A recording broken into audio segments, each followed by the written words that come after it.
Le miroir des poètes. La poésie classique est-elle soluble dans le XXIe siècle? La poésie classique permet-elle d'accomplir un voyage dans les étoiles?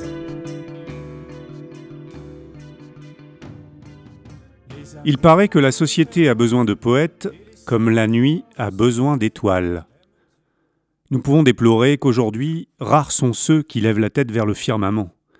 Mais rien n'est jamais perdu et cette 4e émission incitera peut-être l'auditeur à se détourner du commun quelques instants pour ouvrir un livre de poésie classique et accomplir ainsi un beau voyage vers les étoiles. Pour commencer, parlons brièvement de la licence poétique. Derrière cette formule pompeuse se cache un artifice, celui de faire passer une faiblesse pour un tour de force. La licence poétique est l'euphémisme employé pour qualifier une faute de syntaxe ou de grammaire, une métaphore malheureuse ou une association de mots absurdes et dénués de signification. Il est dommage d'utiliser la poésie comme prétexte pour violer les lois de la grammaire ou celles du bon sens, parce que l'on ne parvient pas à faire entrer dans le vers ce que l'on voulait y mettre. Bref, c'est une bonne excuse et il n'en faut pas. À titre d'exemple, citons ces vers signés par l'un de nos contemporains. Qu'en est-il des soldats sur le front ou ailleurs qui manient le fusil autant que la détresse? On voit que le principe de manier la détresse est terriblement lourd, maladroit, fait tache dans le vers. Bref, c'est un exemple flagrant de licence poétique, un rapport d'idées chimériques qui nuit à tout le quatrain car il choque le bon sens. Dans l'émission précédente, nous avons abordé une poignée de règles inhérentes à la prosodie et qui nous ont déjà permis de réaliser qu'elles existent uniquement dans le but de privilégier rythme et musicalité. Nous avons parlé de 2 notions importantes. Le hiatus, qu'il est recommandé d'éviter, par exemple la beauté est, c'est-à-dire un mot qui se termine par une voyelle, suivi d'un mot qui débute par une voyelle. Et nous avons parlé de l'élision. Par exemple, « charmeresse indolente », c'est-à-dire la non-prononciation d'un « e » à la fin d'un mot lorsque le mot qui suit débute par une voyelle. En réalité, en étudiant plus profondément cette prosodie et ce qui peut apparaître comme un carcan de règles, on comprend le poète moderne qui préfère s'en affranchir et pratiquer un vers libre sans contrainte et qui demande surtout bien moins de travail et bien moins d'exigence. Pourquoi se torturer les méninges pour faire rimer sa précieuse poésie au prix de longues heures de remise en question et de modification? Quelle drôle d'idée se pose l'ami de la loi du moindre effort, mais qui pense poétiser en ne rencontrant jamais ni la rime ni l'alexandrin. En réalité, le poète de bonne volonté n'obtient la réponse qu'une fois son travail achevé. Lorsqu'il débute l'écriture d'un poème, qu'il soit rimé ou en vers libre, et qu'au fil de son travail, il le conforme à la versification classique, en taillant, retaillant, à la recherche de la formule parfaite, il effectue le travail d'un sculpteur, d'un diamantaire ou d'un peintre. Une fois le poème achevé, lorsque toutes les règles de la prosodie ont été respectées et que le sens, l'intention, le style, l'inspiration et les visions ont été savamment préservés, ou que de nouvelles idées ont jailli, eh bien, c'est là que le poète réalise combien le travail prosodique a parachevé ses premiers jets, souvent approximatifs et incomplets. Son écriture lui apparaît tout à coup purifiée et débarrassée de ses scories, du superflu et de l'affêterie. Seul l'essentiel a été préservé. La prosodie apparaît alors comme une science alchimique qui transmute une poésie brute et opaque en une matière noble, pure et étincelante. Les vers de départ, une fois que le nombre de pieds, la césure, l'alternance des rimes ont été respectés et que toutes les petites erreurs de structure ont été corrigées, alors le travail prend tout son sens et le poème ainsi rutilant brille de tous ses feux, fortifié, porté, galvanisé même, par des règles qui, en plus, resteront complètement transparentes au lecteur, qui lui n'a plus qu'à se laisser transporter. Il peut arriver cependant qu'en tentant de se conformer à ces nombreuses règles, le poète oublie son inspiration et se heurte au piège de l'assemblage, en choisissant ses mots dans un but purement technique et formel. Et c'est là une grande erreur, car le poème sonne alors faux et ressemble à une parodie, une imitation dont les rimes sont absurdes et les rapports d'idées abstraits. Il vaut bien mieux remettre son travail sur l'ouvrage. En réalité, l'oreille est toujours le meilleur juge. Les fautes et les dissonances sont manifestes lorsqu'on lit un poème à haute voix. C'est pourquoi la versification classique ne tolère que l'excellence. La moindre erreur est évidente et généralement l'attention se dissipe immédiatement, comme un oiseau effrayé par un coup de feu. Observez la lecture d'un poème en vers libre. Elle s'affranchit de tout rythme et de toute musicalité.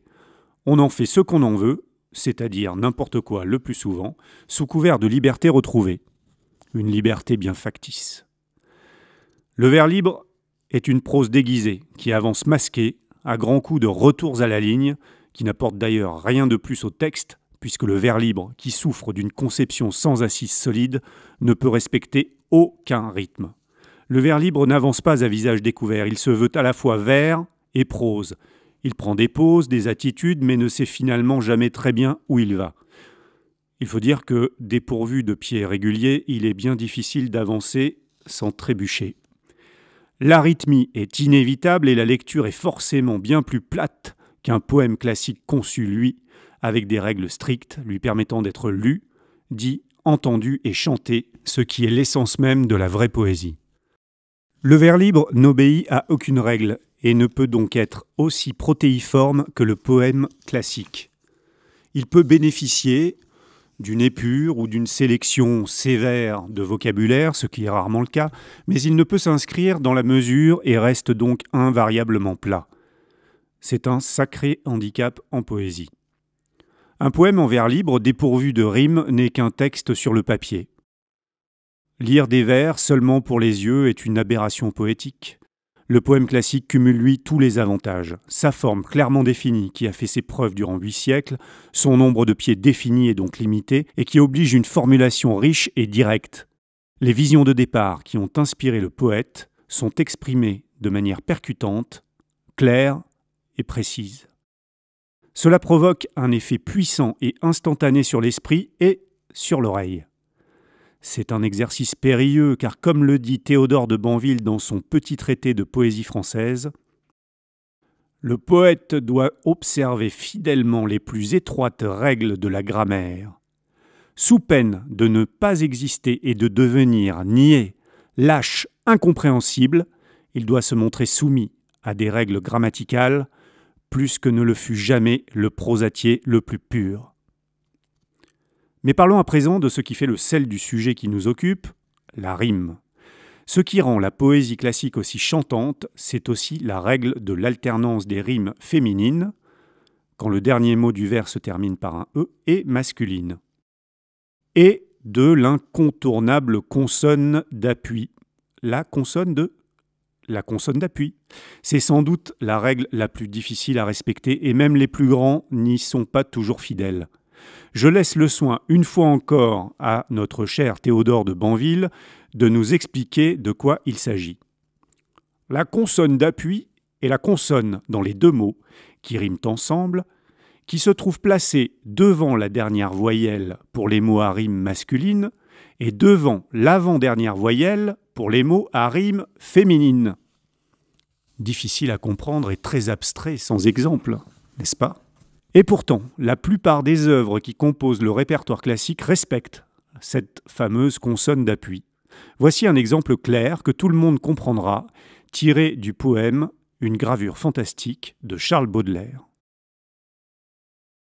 Ce spectre singulier n'a pour seule toilette, grotesquement campé sur son front de squelette.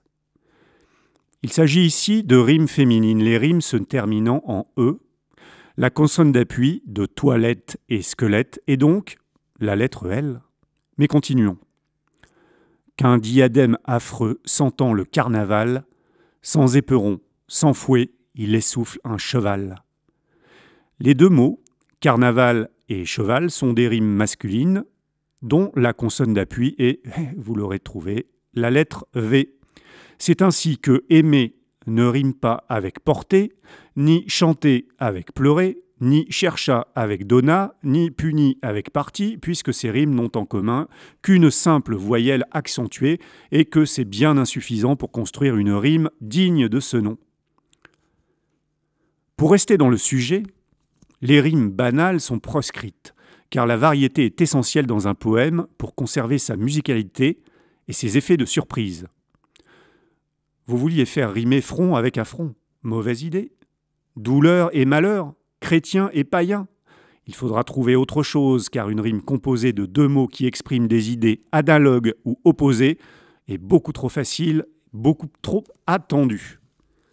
Ajoutez à cela que les deux mots qui riment ensemble doivent obligatoirement être du même genre, masculin ou pluriel, et vous serez horrifié par autant de complexité. Comment autant de règles compliquées régissent donc un tout petit poème de rien du tout? Eh oui, c'est autre chose que de tirer à la ligne, n'est-ce pas? Mais il y a une bonne nouvelle, une sorte de facilité. N'étant faite que pour l'oreille, la rime n'a pas à tenir compte de l'orthographe. Vous êtes donc parfaitement autorisé à faire rimer les mots saine et humaine, à condition de respecter pluriel ou singulier, bien entendu. Mais voyons ce que donne la lecture du poème de Charles Baudelaire que nous venons d'examiner. Prêtez attention aux consonnes d'appui qui sont respectées presque à chaque vers. Ce spectre singulier n'a pour toute toilette, grotesquement campé sur son front de squelette, qu'un diadème affreux sentant le carnaval. Sans éperon, sans fouet, il essouffle un cheval fantôme, comme lui, rosse apocalyptique, qui bave des naseaux comme un épileptique. Au travers de l'espace, ils s'enfoncent tous deux et foulent l'infini d'un sabot hasardeux. Le cavalier promène un sabre qui flamboie sur les foules sans nom que sa monture broie, et parcourt, comme un prince inspectant sa maison, le cimetière immense et froid, sans horizon, où gisent, aux lueurs d'un soleil blanc et terne, les peuples de l'histoire, ancienne et moderne.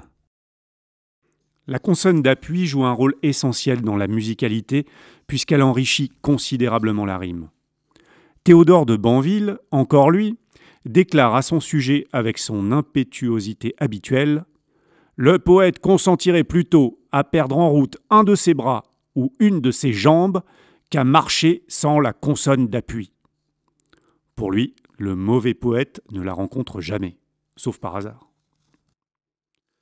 Pour l'anecdote, notons que le poème « Une gravure fantastique » que l'on vient de lire fut inspiré à Baudelaire par le tableau de John Hamilton Mortimer intitulé « Death on a Pale Horse ». Je vous invite à aller le contempler, vous vous rendrez compte à quel point la vision poétique de Charles Baudelaire le transcende, en dépit de son caractère un peu crépusculaire. Ajoutons, pour terminer, sur le sujet de la rime que nous avons à peine esquissé, que les premiers poèmes du XIe siècle ne la connaissaient pas et qu'ils jouaient alors avec l'assonance, c'est-à-dire la répétition d'une voyelle identique dans le dernier mot de chaque vers. Si vous ouvrez la chanson de Roland, que évidemment tout le monde a chez soi, vous vous rendrez mieux compte. La rime est arrivée au XIIe siècle répondant à un besoin de variété de la part des poètes qui ne supportaient alors plus l'assonance. Comme c'est désormais l'usage, nous terminons cette émission avec la mise en musique. Cette fois, c'est un poème de Rimbaud qui s'intitule « Première soirée », qui est doux et chantant.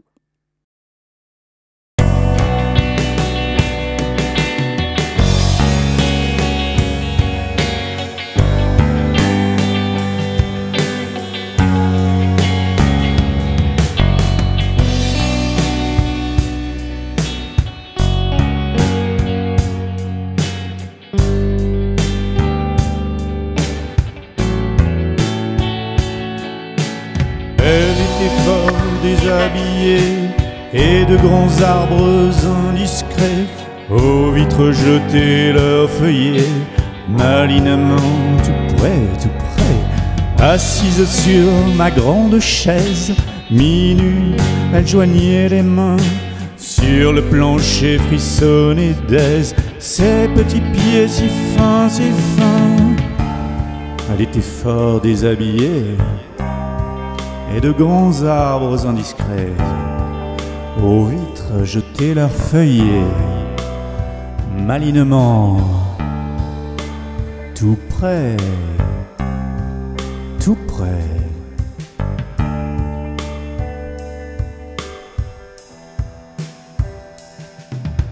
Je regardais une couleur de cire, un petit rayon buissonnier, papillonné dans son sourire, et sur son sein, mouche au rosier.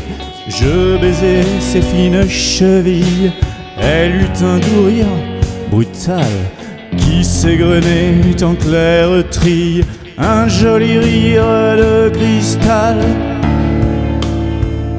Je regardais, couleur de cire, un petit rayon buissonnier, papillonné dans son sourire, et sur son sein, mouche au rosier.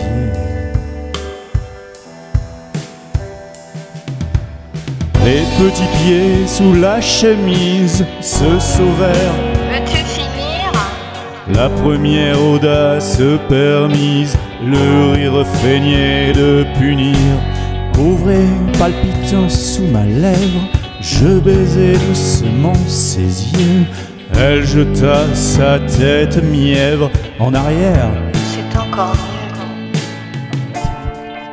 Les petits pieds sous la chemise se sauvèrent. Veux-tu finir? La première audace permise, le rire feignait de punir.